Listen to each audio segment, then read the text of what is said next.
Hey, y'all. There's a lot of situations in life where we may be presented with an opportunity. God has told us to do something. He's told us to step out and move for an opportunity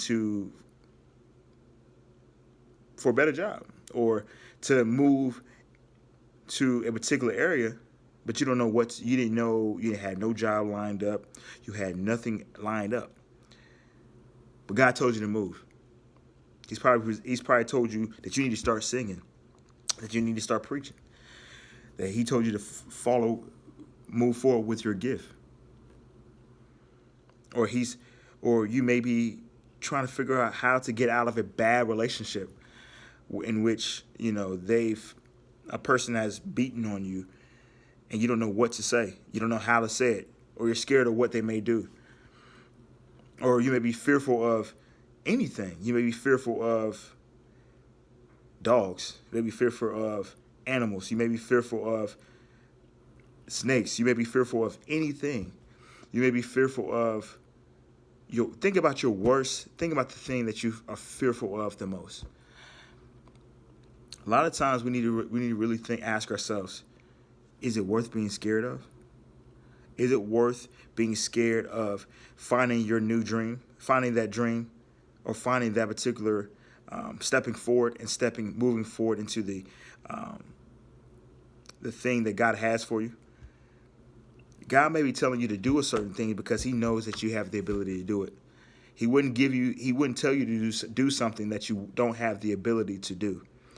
And so the one thing I will say is this: why fear?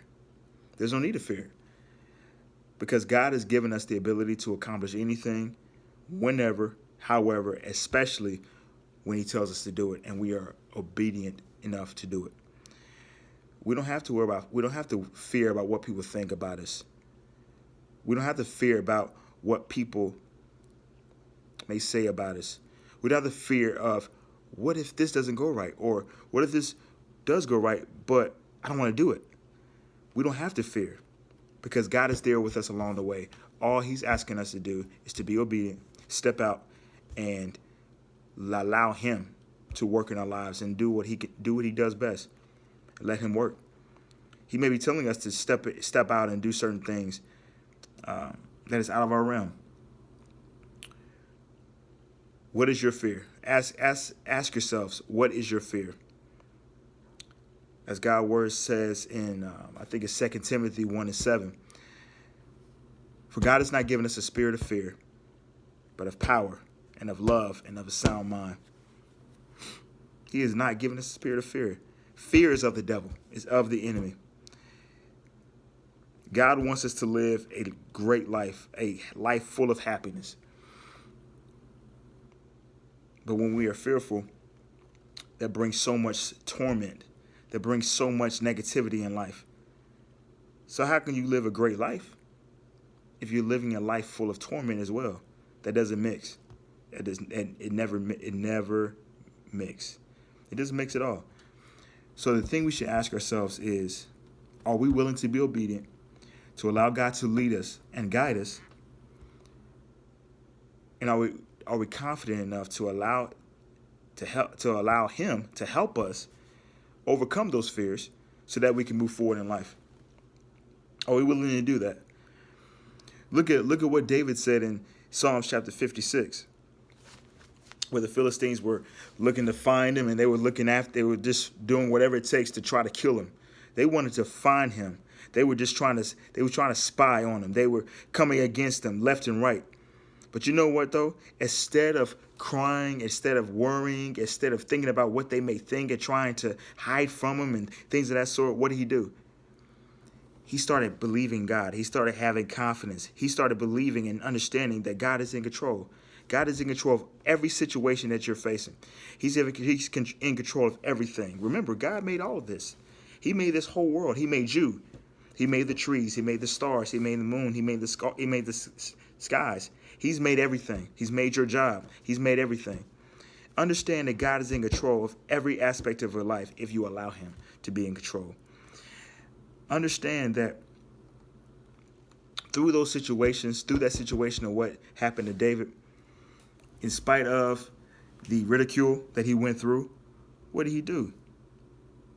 What did he do? The thing about it is, he said, when I am afraid, I will put my trust in you. Regardless of him being afraid, he decided, he made up in his mind that he was not going to allow fear to overtake him. He wasn't going to allow that to happen. He said in spite of what he was going to do, he's going to move forward, and he said he was going to put his trust in God. Look at him.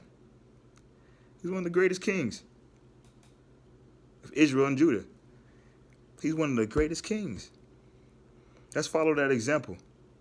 No matter what, no matter how difficult people may think, a particular situation may be, you may tell your friend, hey, you know what? Yeah, I feel led to start my new business. I feel led to do this. I feel led to do that.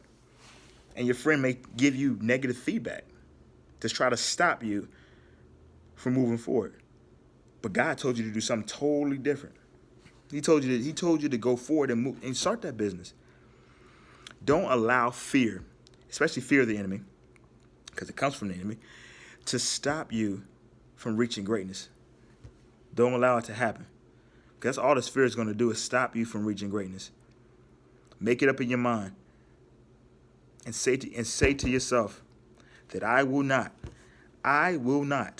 allow the enemy to win in my life. Fear will not win. Fear will not win. Will you? God bless you.